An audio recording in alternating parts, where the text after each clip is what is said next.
fonctionnaire sur 2 partant à la retraite qui n'était pas remplacé, mais 70% des fonctionnaires de la Sport qui partaient à la retraite qui n'étaient pas remplacés.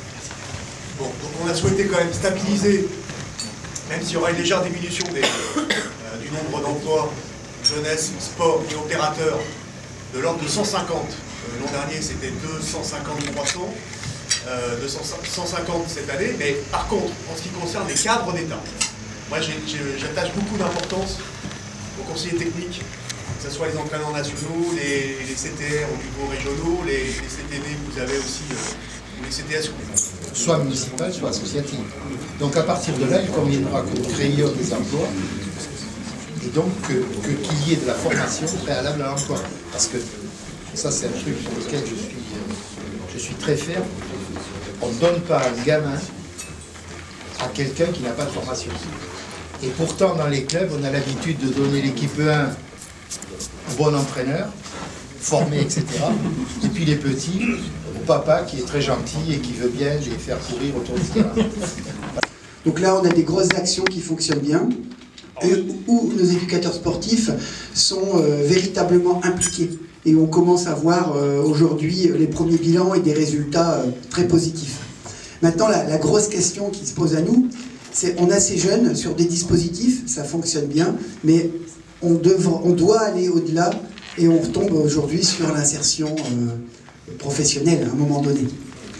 Voilà, et là, il faut qu'on développe et il nous faut des partenaires pour pouvoir asseoir correctement sur le terrain notre méthodologie, quoi, tout simplement. Comment on fait, avec qui on...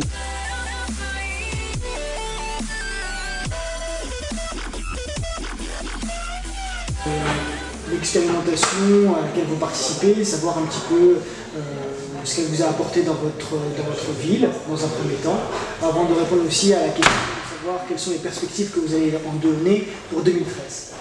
Mais écoutez, pour 2013, l'expérimentation, qu'est-ce qu'elle porte? Elle porte une forme de professionnalisme. Elle confirme un peu les axes que nous avons déjà mis en place, mais avec un cadrage. Cela permet aussi que l'éducation par le sport, avec son étendue, et de part qu'elle est nationale, pourrait faire que les doléances que nous portons à travers nos attentes font que ça peut arriver au sommet, parce que l'expérience par le sport aujourd'hui démontre qu'à travers cette discipline sportive, nous pouvons amener au travail la jeunesse.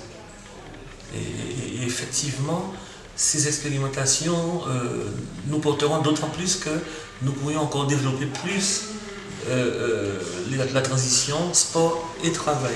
Ça pourrait encore amener plus cette passerelle, je dirais, de professionnels. D'accord.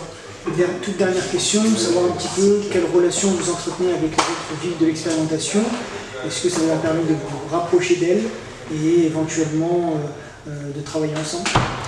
Les échanges qui ont lieu déjà dans des réunions comme celui-ci nous permettent déjà de nous découvrir, parce que bon, c'est vrai que chaque ville a tendance à travailler de son côté, parce qu'on a toujours besoin d'avoir la science infuse, quelque part, dans la mesure où nous sommes préoccupés par le fait que les difficultés que nous rencontrons aujourd'hui nous empêchent peut-être d'aller trop loin. Mais je crois que l'éducation par le sport nous donne la chance de croiser les informations et de voir un peu comment ça marche un peu partout. Et c'est là où ça crée vraiment une forme de convivialité et d'échange suffisamment fort pour nous permettre soit d'améliorer ce que nous faisons, ou soit peut-être prendre l'exemple sur les autres pour voir comment nous pourrions avancer aussi dans nos expériences.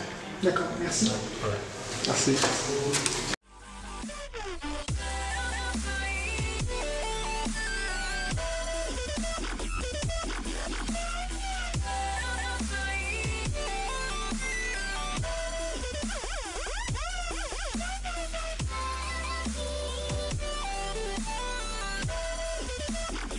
Après, ça se discute, hein, je veux dire, mais chaque fonds de dotation, pour être efficace, doit être bâti sur des vraies valeurs. Qu'est-ce qu'on va défendre au travers de ce fonds de dotation?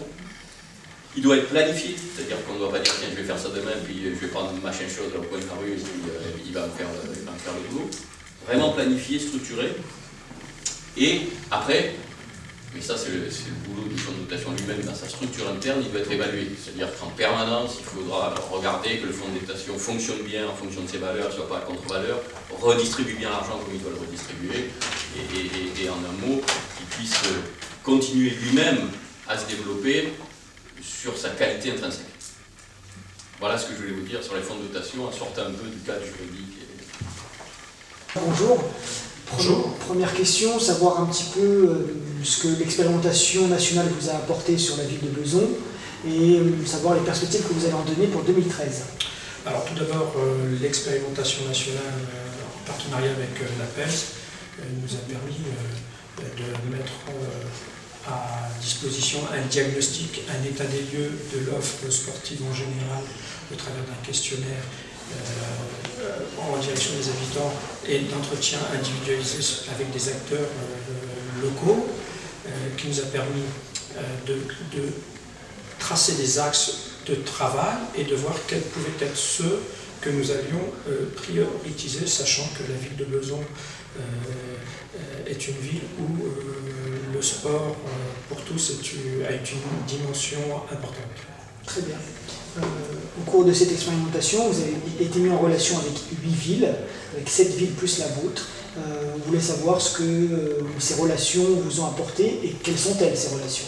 Alors, au travers de cette expérimentation et avec les 8 autres villes de l'expérimentation, nous avons, lors de chaque regroupement de villes, partagé des expériences vécues par chacune des villes dans leur territoire avec leurs spécificités, ce qui nous a permis de confronter nos diagnostics, de confronter nos observations.